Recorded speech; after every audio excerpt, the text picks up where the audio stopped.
We'll get started. I want to do things on time for. Welcome to Book Sandwich in 2023 live and in person. The last time we were together was in 2020. And our series finished just a month before the arrival of COVID led to the declaration of a state of emergency in New York State. I want to thank all of you who joined us in 2021 and 2022 on Zoom via our despite our technical bumps along the way. The most frustrating part of our Zoom presentations for us was the lack of interaction and discourse that have been on the hallmark of these meetings in the past. So we're looking forward to hearing what you all say. I'd like to thank the book Louise Richardson, for those of you who don't know. It chaired the selection committee for Christian. I'd like to thank the other community members and committee members. Margot Brown, Lisa Derrickson, Dusty Hewitt, Jerry Castle, and Pam Sonnenfeld. We worked hard to come up with an eclectic lineup, fiction, nonfiction, some serious things, some lighter things, and hopefully all. Sorry. We hope you enjoy what's coming up this year. I'd also like to thank Card Carrying Books and Gifts for their support of Book Sandwiched In this year. In addition to stocking all the books in the shop, they paid for publicity bookmarks. They also gave a complimentary copy of the selected book to each presenter. We count our blessings as we have a great public library and a terrific independent bookstore in this little town. Thanks to Marcel for all the technical help. Our first book of 2023 is The Woman in the Library by Sulari Gentill. If you haven't read it, there are 11 copies in the library system, as well as audio and ebook versions via the Libby app. Presenting The Woman in the Library is Alexis Rittenberger. Alexis moved to Pittsburgh from Pittsburgh to Corning with her husband and daughters in 2019 for her Pittsburgh. She has a master's of library science from the University of Pittsburgh and recently completed her PhD in management from Case Western Reserve University. She has 18 years experience working in libraries, the bulk of which was spent directing an academic library in Washington and Jefferson College, a small liberal arts college in southwestern Pennsylvania. She currently teaches information technology management courses in the business and economics division at Alexis. Alexis and her husband enjoy hiking with their dog and wine tasting. The family enjoys cooking and traveling together. Her love of quilting and reading are often neglected and spend time with her family. She has a 17-year-old daughter, a junior at the Rochester School for the Deaf, who will be headed off to college soon. Welcome, Alexis. Thank you for joining us as our first presenter this year.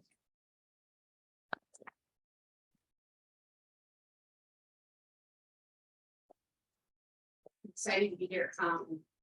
Those of you who know librarians, we're actually not very quiet people, so we need to turn down the microphone. All right, great, you got it coming from me. Yeah, We're hearing that from the folks online too, that the sound, good. if you project, that's good. I am not a reference librarian. I am started in technical services in the back, so I could be as loud as I wanted to be for years. So that's come through all this time. So again, I want to thank all of you, those of you joining us on Zoom today, those of you who came out. The weather is perfect for us for reading, and those of you who just finished the book yesterday, it was rainy, so you didn't miss anything at all by staying and finishing reading your book. All right, so book talk classic. We always hold up the book, right? For book talk. The Woman in the Library by Sulari Gentill. Gotta be honest, normally mystery fiction is not my favorite genre. It's not something I read all the time. So it was fun to have something different to read. And some twists and turns in this book. Those of you who finished it, I think probably were surprised at the ending. We're going to start today talking a little bit about the biography of Sulari, because it's essential, I think, to understanding the larger scope of the book. My main goal here, in addition to having a conversation with you, is to not give away the ending of the mystery. We shall see by the end in about a half an hour if I'm successful or unsuccessful. So I apologize, but I do have many red ink marks. Do not say this. All right. I might also read do not say this and then say it anyway. But all right. So Sulari Gentill is Australian. She was born in Sri Lanka.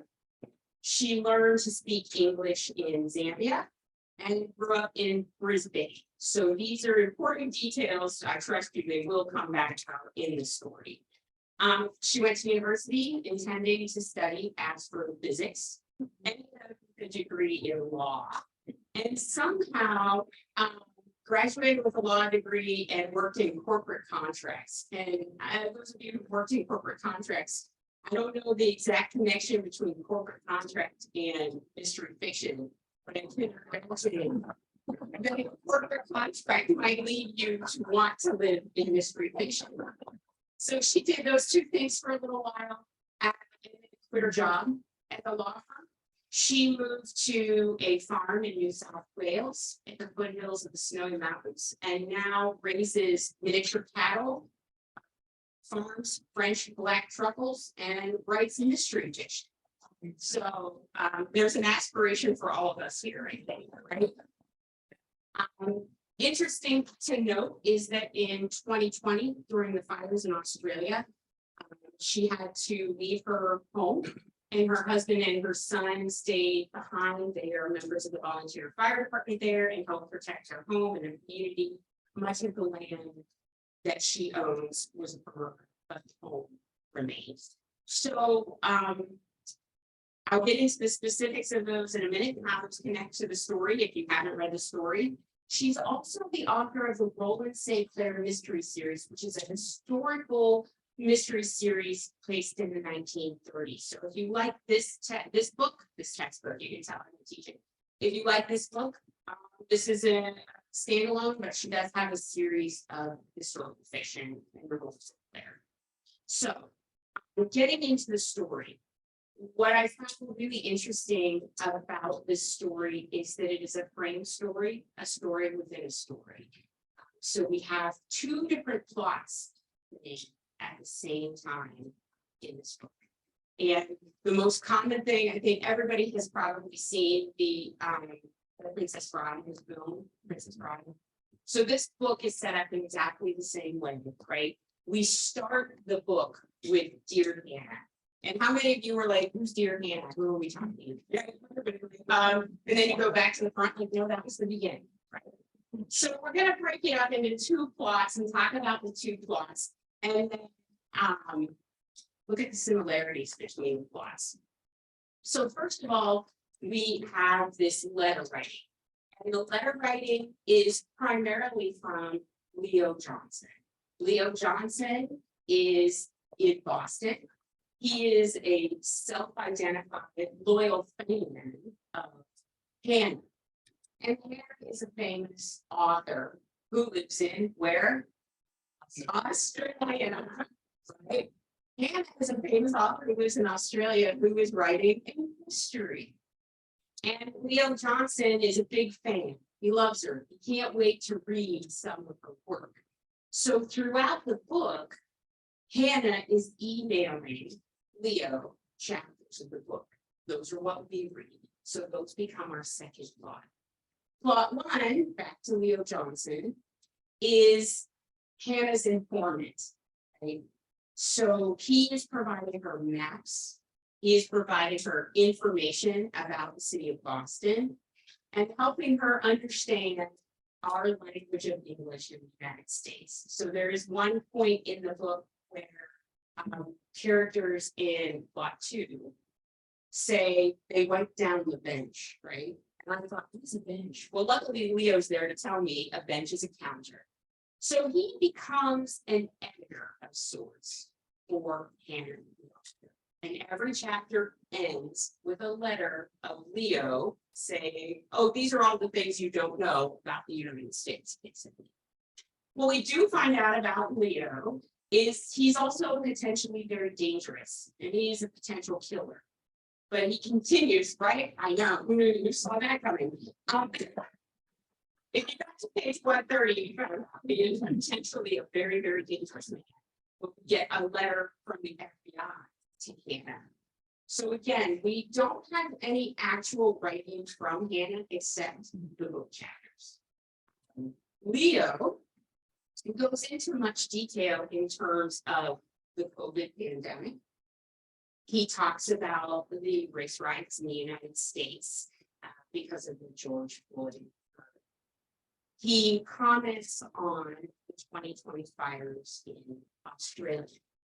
And if you made it all the way through the book and you got to the end to the conversation with the author, Sulari talks about that. She talks about how in order to place a novel outside of the time frame of 2020 is going to be very difficult. So we have to acknowledge what's happening in the world at the time, what's happening in Sulari's life at the time, right? She had every intention, according to the book, of coming to the United States to do research, to explore Boston. But guess what? Can't happen, right? So she has to have an informant, and she did get an informant in our story, within a story of Leo, but she actually had a colleague in the United States who was helping her do research and wrote about the space. So that is plot number one, right? Plot number two is between our fictional characters of Winifred Kincaid, who's also known as Freddie, Marigold, who is known as Freud Girl, as their names, Kane, who is Handsome Man, and Wit, who is Heroic Chin. So we meet these characters. Where do we meet our characters for plot two? Library, right? The Boston Public Library reading room. Has anyone been to the reading room in the Boston Public Library? Yes. Very quiet space. There shall be no talking in the reading room of the Boston Public Library. And they refer to them in the book of like basically the security guard Nazis, if you are saying anything, right? So what happens in the reading room? They hear scream. So our main character, Freddie, is sitting there, right? She is a writer. She has writer's block. So she's looking around and she sees these other people sitting at the table with her, right? And she starts sketching them as stock characters, right? She looks and she sees a gentleman and she's like, oh, he's handsome. I'm going to take notes on him. But she's trying to be very coy about the whole thing, right? Like, I'm not staring at you, writing everything about you. And then she looks to her other side and she sees a woman who is Marigold, Freud Girl. And she is covered in tattoos and very hip. And so she starts making up a story about Freud Girl, right? And then she looks to the other side and she sees Heroic Chin, Wit. And she starts making up a story about him and sketching who he is in her mind. And then there's a scream, right? So they talk. And that is the beginning of this friendship of four that will take us all through the story and help us find a murder, right? So we learn about these characters after the scream. Who is Handsome Man? He is Kane McLeod, also known as Abel Manners. And yes, Kane and Abel, we're not going to get into that part, but I think we all know. All right, so Kane is also a writer, and he was sketching because his publisher told him that he needs to get more depth and more description in his characters. So the first thing he says is, I'm sorry, I was staring at you. I can't figure out what the design on your jacket was. So she tells him. So we see this immediate friendship between Freddie and King. Interestingly, what we find out about King throughout the story is, one, he's an ex-convict and he was convicted of murder. His first book, which was a huge success, was about an ex-convict who was seeking redemption and went and killed people. We know he had a troubled childhood. He lived on the streets, and he had close relations with two other individuals who were murdered in the book. So it wasn't too good for King. He is someone who is always at the wrong place at the wrong time.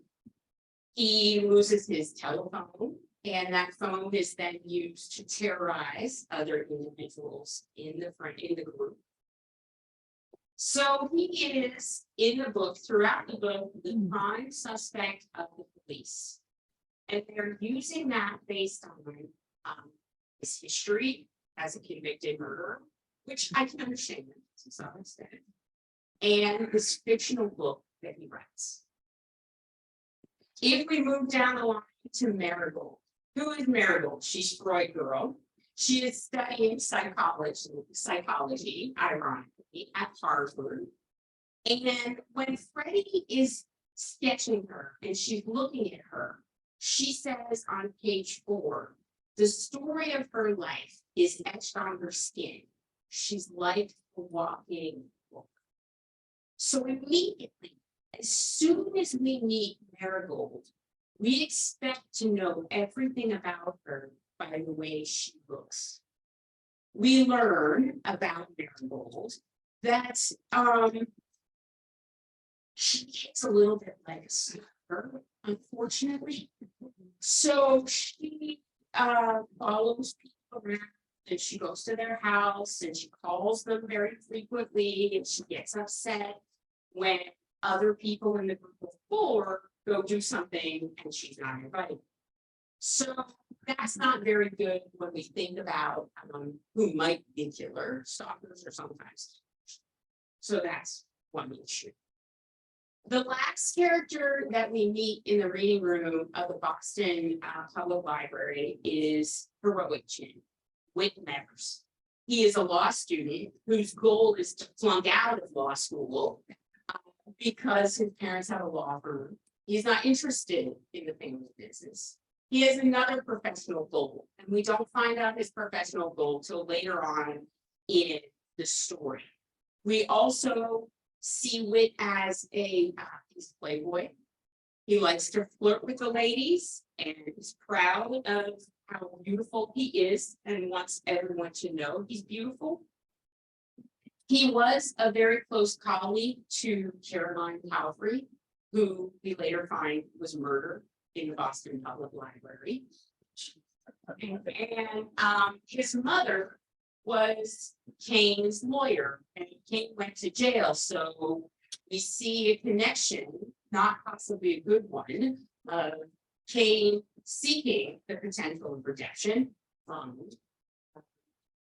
Whit, because his mother didn't do a very good job defending him. We meet in chapter 2 another character. So we have pretty much 5 main characters in our second plot. And the last character we meet is Leo Johnson. So Leo Johnson is writing letters to Hannah in plot 1. And then Leo Johnson is a character in plot 2. Leo Johnson in plot 2 is a Sinclair fellow, just like Freddie, our main character. And it's not lost for me, Sinclair series that Sulari Gentill is writing. In addition to, now she brings this concept of the Sinclair Fellowship into this story. So she works very hard to connect all of her books. So Leo Johnson, the Sinclair fellow, who knows Freddie because he lives across the hall from her, and they're both Sinclair fellows. was also at the public library on the day they heard scream, on the day that Carolyn Crabtree is found dead in a different room. But he doesn't reveal that he was at the library until a little while later. Leo Johnson always seems to be on the periphery. He's always the guy in the hall. He always comes to Freddie's rescue at just the right moment. Okay? He also is a writer, of course. He's a Sinclair Fellow that he believes that all good books have a focus on romance and passion and tension. So we have to keep that in mind when we think about Leo as a character. So the question I have for you is, all right, here's our book. This book is advertised as a mystery, right? What mystery are you trying to solve with this book? Who killed the woman? Who's the woman? We don't know, right? So the title, The Woman in the Library, could be who? Carolyn. Carolyn? Could it be Freddie? Not dead yet, but could be. She's not dead yet. Okay. The entire story, right, is from the perspective, plot two is from the perspective of Freddie, right? So we could be talking about Freddie. Could we be talking about Marigold? Yeah. Why? She's a woman. She's in the library. She's a woman. She's in the library. She could be the killer. Right? And it's not Freddie, right? Mostly, right? So if we're trying to find out who killed Carolyn and who is the woman in the library, and that is, if you want to skip to the end on page 234, they tell you who the woman in the library is. Do not say this, right? So if you skip to page 234, you will find out who the woman in the library is. We also know that when the group becomes like best friends immediately, right? They go, what was that screaming? And the next thing you know, they're out having coffee, then they have lunch, then everybody ends up at Freddie's apartment, right? And then they're like, should we make dinner? And somebody's in the kitchen making dinner.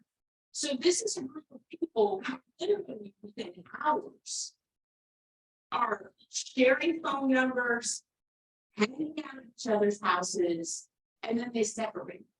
They don't find out about the murder until they've all gone their own way, right? So Marigold finds out about this and she calls Freddie and she says, you know, it seems really unlikely that the scream would be from the murdered woman because they didn't find that body until several hours later. And then Marigold says on page 12, if this were, we would have bumped into him at the very least, right? So if we think about the mystery that we're trying to solve is who was the screamer? And was the screamer the person who was killed? And if the screamer was the person who was killed, then why did it take us so long to find the body? Right? What other possible questions is this book trying to answer? Murder. Who's the murderer? Who did you finish the book? I didn't even start. She didn't start the book. You can only book the whole series. I think. Why?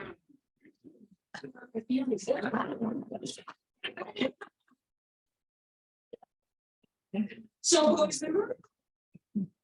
Was the murderer in the library at the time? Ironically, when all of these writers happened to be in the library writing detective stories, what are the chances of that, right? So I could extend that to the question of how does a person actually write a novel? how much of my life and the things that I'm experiencing get into what is supposed to be 100% fiction, mystery, right? If we go back to Sulari's life and what was happening in her life at the time, how much of what was happening to her is in this book right now? Right? She could have written the story without the outside frame, without plot one, right? But she would it have been as interesting?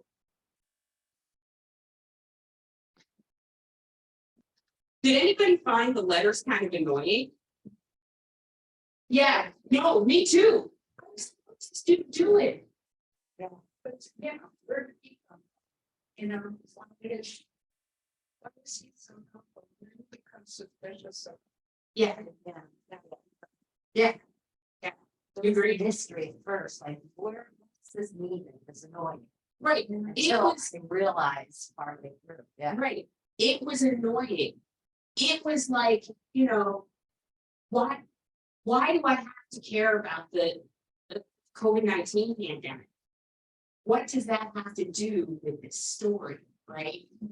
And so I think that leads into another question of the nature of friendship.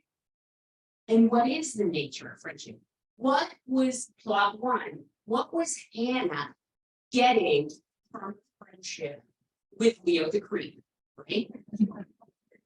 What is she getting from it? She finds out halfway through that he is a potentially very dangerous person, but she continues to communicate, right? She also integrates some of the things he suggests into her chapters, right? So she's then responding to him, and they have this really weird relationship that seems to be somewhat distracting from the story, right? Why I picked this up is I want to know who the woman in the library is and who got killed, right? But that's not what that story is. That story is more about the development of the novel. And then you have all of these characters. I mean, how many writers can get in a room at the same time? Isn't that funny? Didn't you? I thought, I mean, I guess if I just hung around with writers, but none of these people went there with the intention of meeting writers. So the question of how we develop and how, and Freddie struggles with this a lot in the second plot, right? We meet her where she's got writer's block. And she talks about writing as being a bricklayer without drawings. She constantly refers to her writing as this bus metaphor, right? And she says, you know, I know there's a route for the bus, but it's unclear who's on the bus. So she looks at the table and she goes, these people are on the bus, right? She never puts Leo Johnson, the other Sinclair fellow, on the bus, right? She thinks it's limited. And then she has to add him because he won't go away, right? He's a little bit weird, right? He's over there all the time. He's a little weird. And she says, you know, I don't know what the route is for the bus. I let the bus drive itself. Who is on the bus is impacted by timing, random chance. So the route can be altered by chance, weather, a parade, a marathon, any number of things. But also within the route about perspective in the beginning, because you have a certain bias with how you see these people, Exactly. because you draw these little sketches and where your mind is gonna go. Right. Right. 100%. Normal bias. Yes, right. That thing with Marigold and the tattoos, perfect example, right? Is, I mean, it's like the second day they know each other. Somehow Marigold's standing naked in Freddie's apartment showing off her tattoos. It's never happened to me. Exactly. So we have a perception of who it is, right? who's on the surface the bad guy. And the police say, throughout the entire book, the police are saying, it's Kane, it's Kane, it's Kane, because of all of these right perceptions. But we see as the reader, well, this person did it, right? And because we know we picked up a mystery book, right? So the whole time from dear Hannah, we're like, who did it? Who's dead? Right? And so we come at it too with that perception. That's exactly right. We also note that Freddie is the only character in the book who does not have a clear path for the story that she's writing.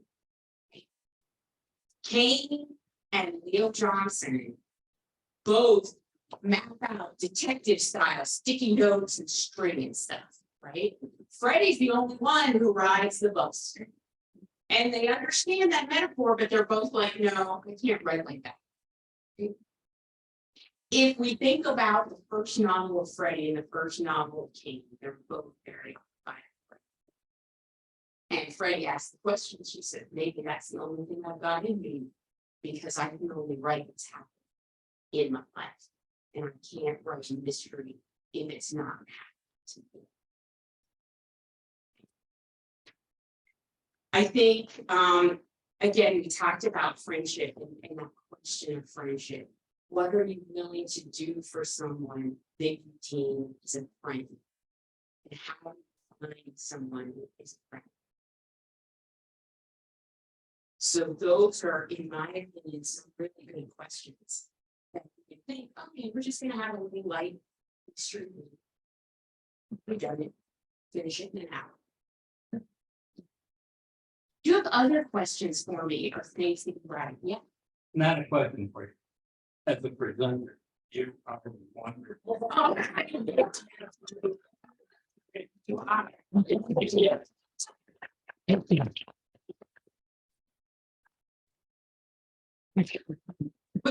go?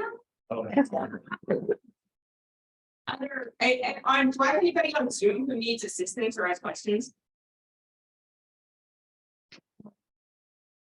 I'm checking the chat. We're checking the chat. Yes. Did you, just a personal reflection on yours, were you really surprised at the very end without giving it away? Did it get you? It did. It did. Yes, it did. Yeah. But I mean, I couldn't figure out, and it wasn't until I was away from this. So I like to read the book and then let it sit for a day or two before I write something. And I have to be honest, like my personal opinion is I was getting real annoyed, right? I was getting annoyed with the interruption of Leo and writing to Hannah. So I felt like that was like noise and I couldn't focus on the mystery at hand. But I had some suspicions and I was surprised. I was surprised. Yeah, I think the last couple of chapters went much faster. I don't know, I get a little drugged down a bit. Nancy, did you? I was just gonna say, I thought it was masterful the way she just pulled everything together. Yes. Mm. Yes. Things I mean, that had to happen. And it's like, oh, I mean, and she leaves it at the end with a little creeper factor. Yeah, there's still a creeper around. Mm. And that's like, you So know, everything's not resolved. there's one character that remains to be unresolved. Is that gonna be book 2? I wonder. Also, and one thing I didn't mention, the Poison Pen is her publisher, and they have an amazing interview with her. Hosted, it was a Zoom interview they did with her during, like, when she's like writing this. It's excellent. It's really excellent. And you really see from that interview the ties of her life and the stuff she did. This woman wrote a book while her house was burnt and all the land was burning up. There's a global pandemic and her husband and one of her sons is out there fighting a fire. And she still wrote a book. Can I take a poll? For sure. Because I love the book that don't get seen. Yeah, that leave your pain. I- Books of night clean ending just don't seem real. How many other people like the and we little? little look at the end. I think, I don't know, I mean, right, how many people like that, hanging around and stuff? Yeah. Yeah. I go, I think that's why sometimes I don't love mystery, is because sometimes I feel like it's not life, right? I want everything packaged up. My life, I don't know, my life is definitely not packaged up. I love it to be, One of the reasons I like building houses. yeah, there's always that kind of. That book. It's building houses. Yeah, yes, yes. She did a great job leading that book. She did. Hmm. And maybe what I like about it, to amend your comment, is I like it when there's just like one thing left. Not 10 characters we don't know what happened. So, right? I want some closure. And we got that. And I was worried because we were getting close to the end, and I'm like, I hope we at least learn what's happened to the rest of us. Yeah, it's very good. She's a great author. I mean, I think I will read something else from her. If you would have asked me that long about page 150, I'd be like, no. I now definitely think so. Anything else? Could you go on the Zoom? I have been asking if anyone has a question. And apparently I'm only asking one person over and over. So I asked her to ask if anyone has a question, and we're waiting for a response. That sounds good. As you said that you were annoyed by character Leah. Do you think the author wanted you to be annoyed? Was that just your perspective? I think she wanted us to be annoyed. I think that's a connection between plot 1 and plot 2. Because if we think about the way Freddie feels about Leo Johnson, the other Sinclair fellow, in her mind, he's an annoying guy, right? Which, back to, and I can't remember if I said this, but to the question of the nature of friendship, he's the one she should have been the closest to, right? He's walked the walk, he's in the same fellowship as her, he lives in the same building as her, all of those things. So if we look at like our friends, how many of our friends are exactly like us, and how many of our friends are different from us? So Freddie seems to be someone who doesn't want a friend that's the same as her. And is that why Hannah's willing to talk to the annoying guy? Because if you're a famous author, how many people email you and tell you they love you? But she chooses this one to send book chapters to, unedited chapters. And that seems like a big leap, right? Doesn't it, in this day and age, to send your material to some random person across the ocean? The email? Right. Yeah. As the one person distributed the question.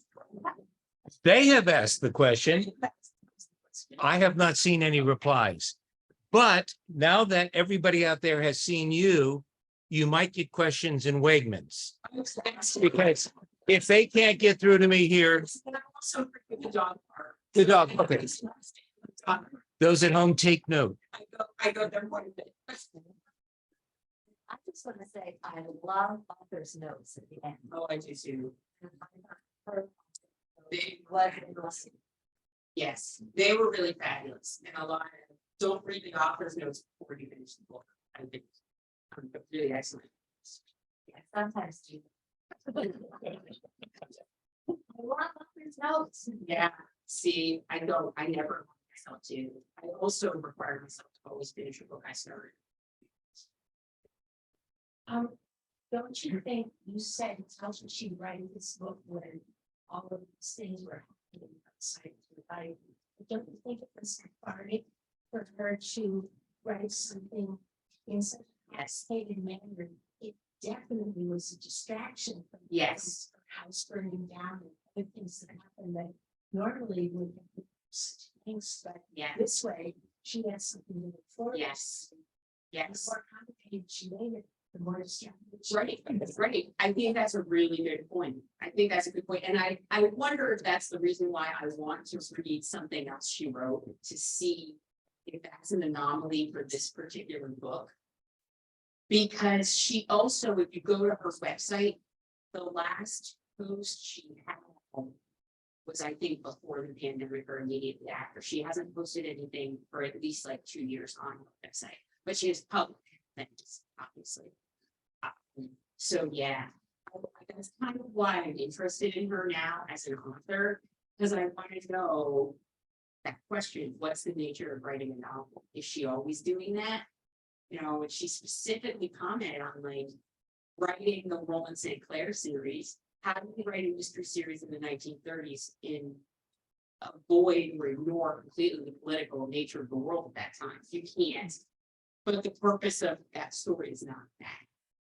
And that's what she's doing here. So it's just for someone who went to school to be initially to be an astrophysicist, you know, like, and then ended up in corporate contracts. Like, I hope nobody's corporate contracts, but like user, you know.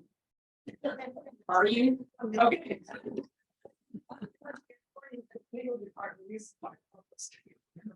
Right, so those are libraries in the room. Libraries are the same thing. Right. Oh, yeah. Right. Okay. I don't think if Zoom, if you guys want to talk to me on Zoom, you guys can call me. Thank you so much for coming.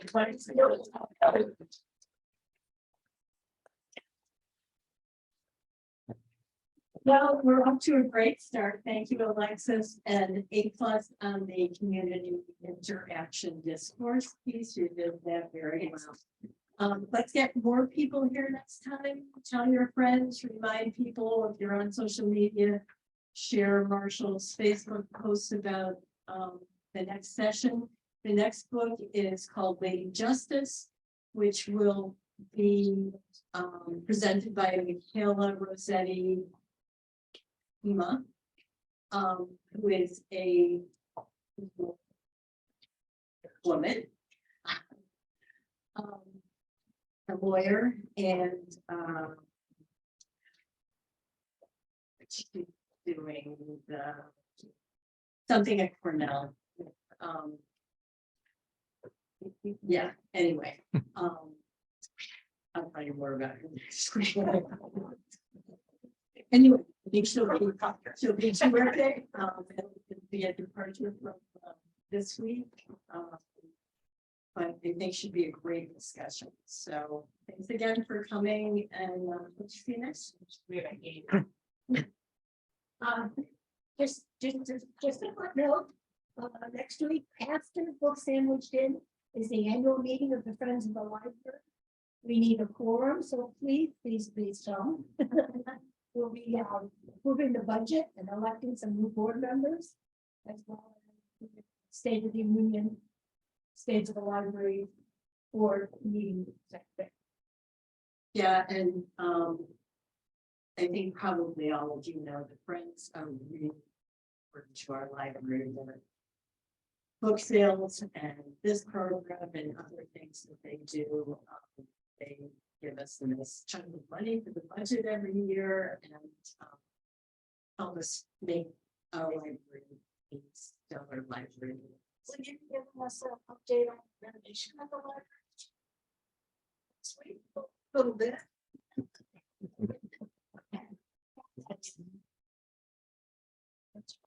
Okay, great. I just want to throw out one thing. When Louise says, follow what I post on Facebook, she means, of course, the library. I'm just the guy that uploads, but it's the library's Facebook page. Yes. Marshall does marketing for the library.